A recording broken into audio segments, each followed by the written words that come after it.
Hello mummies, salads without stress சீரீஸ்ல day 6 இன்னைக்கு என்ன ஃபுட் பார்த்துடலாமா? மார்னிங் பிரேக்ஃபாஸ்ட்க்கு ராகி தோசையோட சைட் டிஷ்க்கு சொரக்காய். அதுக்கு நம்ம வீட்ல எப்பயும் ரெடி பண்ற தோசை மாவு சால்ட் இல்லாம ஒரு 2 ஸ்பூன் எடுத்துக்கோங்க. அதோட ஸ்ப்ரவுட்டட் ராகி 1 ஸ்பூன் சேர்த்து நல்லா மிக்ஸ் பண்ணிக்கோங்க. இப்போ அதை தோசை கல்லுல சின்ன சின்னதாவோ இல்ல ஓரளவுக்கு மீடியம் சைஸாவோ தோசை ஊத்தி எடுத்துக்கோங்க.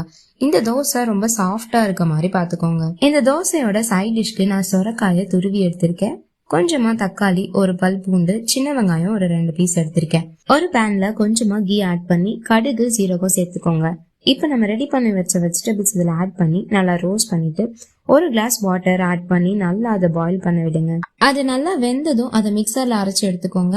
இந்த சொரக்காய் சட்னி உங்க பேபி நல்லா விரும்பி சாப்பிடுவாங்க. கண்டிப்பா ட்ரை பண்ணி பாருங்க. லஞ்சுக்கு பீட்ரூட் ரைஸ், 1 ஸ்பூன் மூங் தால், 1 ஸ்பூன் ரைஸ் நல்லா சோக் பண்ணி எடுத்துக்கிட்டு அதோட பீட்ரூட் கொஞ்சமா பொட்டேட்டோ ஆட் பண்ணிருக்கேன்னா அதை நல்லா ஸ்டீம் பண்ணி எடுத்து மேஷ் பண்ணி அவனுக்கு லஞ்சுக்கு கொடுத்துட்டேன்.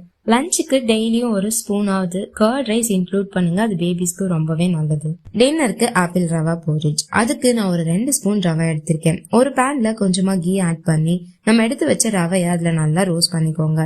இப்போ அதுல ஒரு கிளாஸ் வாட்டர் ஆட் பண்ணிக்கோங்க. ரவை நல்லா வெந்து வந்ததும் கடைசியா நான் ஒரு ஹாஃப் ஆப்பிள் துருவி சேர்த்திருக்கேன்.